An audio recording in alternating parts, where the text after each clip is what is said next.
রাষ্ট্রীয় পতাকাবাহী বিমান বাংলাদেশ এয়ারলাইন্সের পাশাপাশি দেশে বর্তমানে 3টি বেসরকারি প্রতিষ্ঠান আকাশপথে যাত্রী পরিবহন করে আসছে।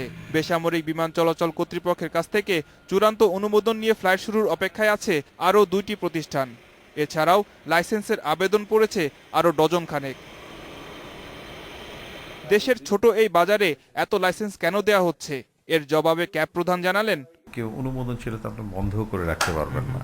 তা আগে হলো হিউম্যান রিসোর্স যে জিনিসটা আছে সেটাকে যদি আমরা ডেভেলপ না করতে পারি, আমার কাছে কেন জানি মনে হয় শুধু এয়ারক্রাফট এনে আমরা হয়তো এখানে সাস্টেইন করতে পারবো না।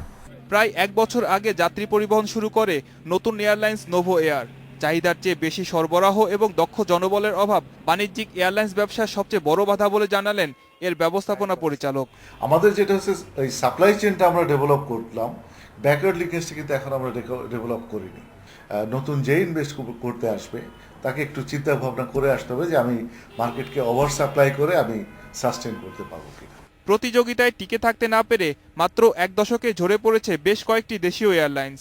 বিশেষজ্ঞদের মতে এয়ারলাইন্স ব্যবসায় অতিমাত্রায় বিদেশি নির্ভরতা এর অন্যতম কারণ।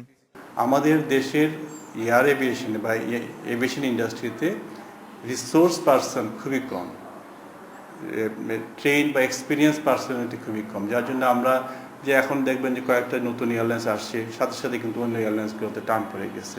সেদিন একটা এয়ারলাইন্স বলতেছে, ভাই আমার 15টা কেবিন ক্রু চলে গেছে আরেকটা এয়ারলাইন্স, আমি কী করে চালাবো। আর তাই নতুন বিনিয়োগের আগে এই খাতে দক্ষ জনবল তৈরির পরামর্শ এভিয়েশন খাত বিশেষজ্ঞদের। Moshiur Rahman, independent news, Dhaka.